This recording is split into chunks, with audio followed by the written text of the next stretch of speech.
It's that time of year again where we have to think about protecting our camper for winter. The freeze is right around the corner, and you got to make sure that you're not going to have any burst pipes in here. So today on the channel, we're going to go through how I winterize my camper.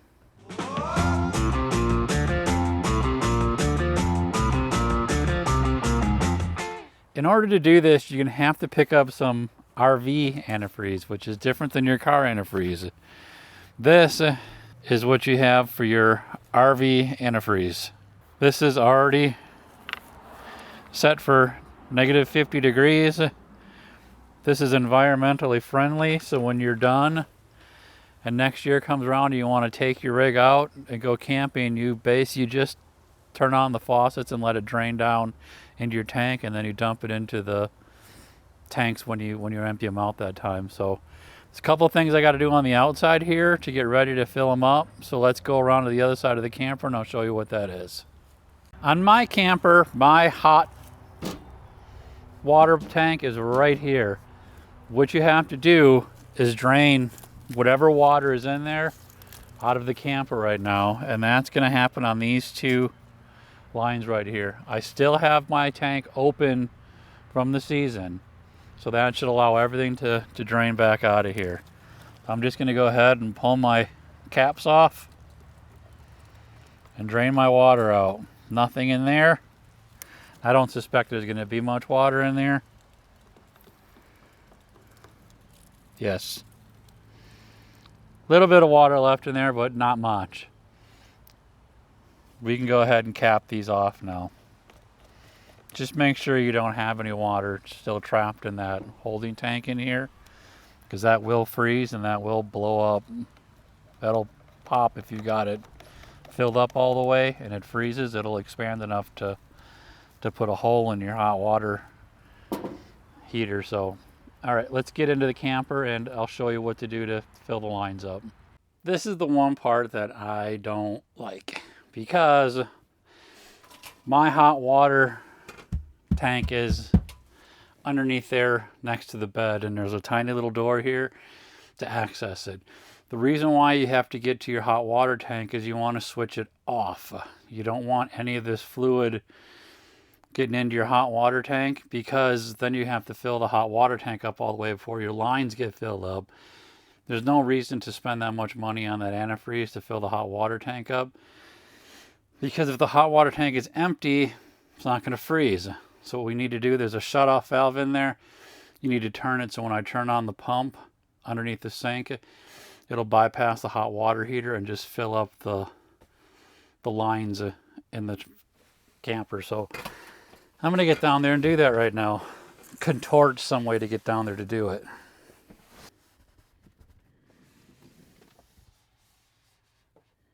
If you can see right there, that is my shut-off valve.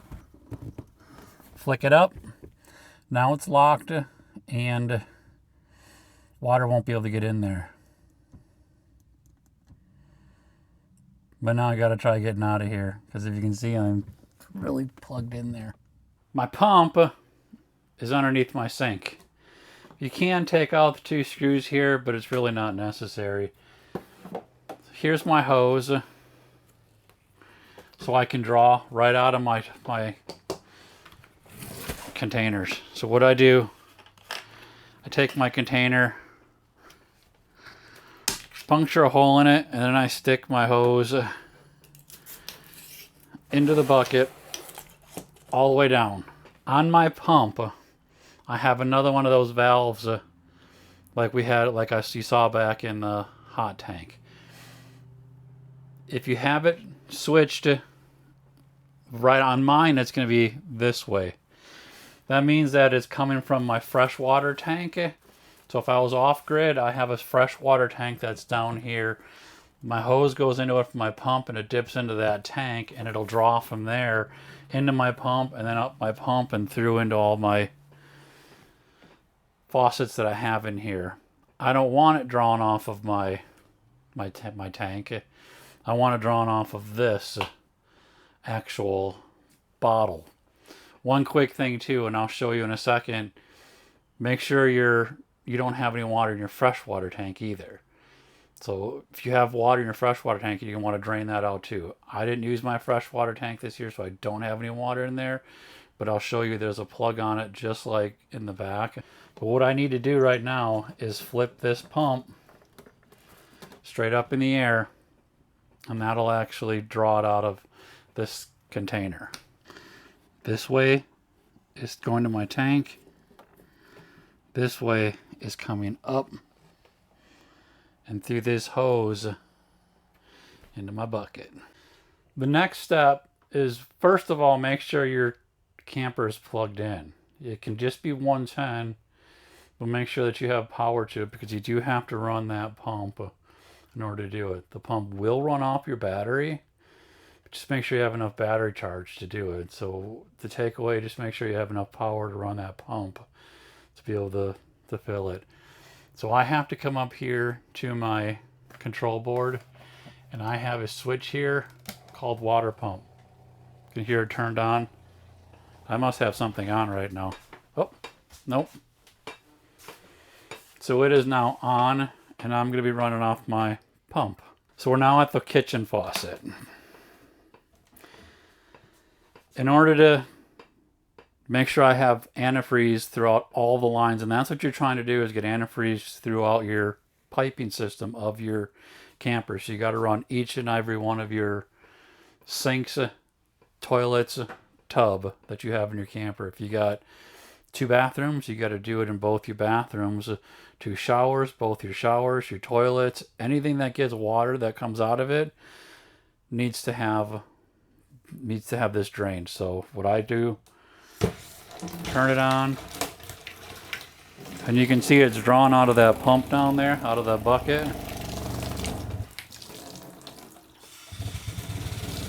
I'm happy with that because I'm pouring pink out of there.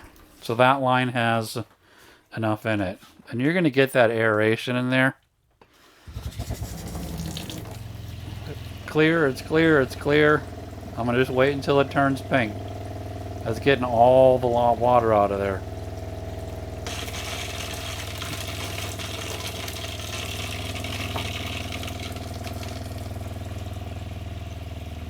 There's a lot of water in that line. So there it is. I got antifreeze coming out of there now. So that I'm going to turn off. I got antifreeze. So if you look down at the bucket, that took up almost the whole bucket of antifreeze. Before I go do the bathroom, because I got the sink in there, the toilet, and the shower, I'm going to switch it to the other one because I don't want to be drawing off air when I do those. I want to make sure I got a good stream of antifreeze. Get it closer so I can get it all the way to the bottom. Okay. I'm going to make sure it's drawing first up here. Good. Good. So let's go into the bathroom. I'm going to do the same thing in the bathroom. Toilet. Go ahead and flush it. The bathroom usually hits pretty quick. I got pink in the bathroom, the toilet. Both your hot and your cold. Pink. Pink. Now the shower. You don't have to worry about the shower head in here because this is pure gravity fed. Just the switches down here. They should come pretty quick. Quick. Done. Let's go out to the outdoor shower. So I just noticed that I got a nice little crack on my outdoor shower, but I can still do it here because I'll just take it. This just unscrews. So go ahead. Pink. Pink. So now my outdoor shower is protected too. I'm just going to put this on for now so it's there. But I'll have to buy another one next season. I'll order one. With that said, we're done with the winterization process. It's just that simple, that easy. Don't overlook it because you don't want to be putting money into your camper. The one thing that is nice about these is they do have PEX. It's the plastic lines. They are very resistant to expanding and contracting. But the downside about a camper is that all your fixtures, your shower, obviously you can see the shower head in here, all your faucets, they're plastic. They aren't going to take that, they're not as strong as the ones in your house.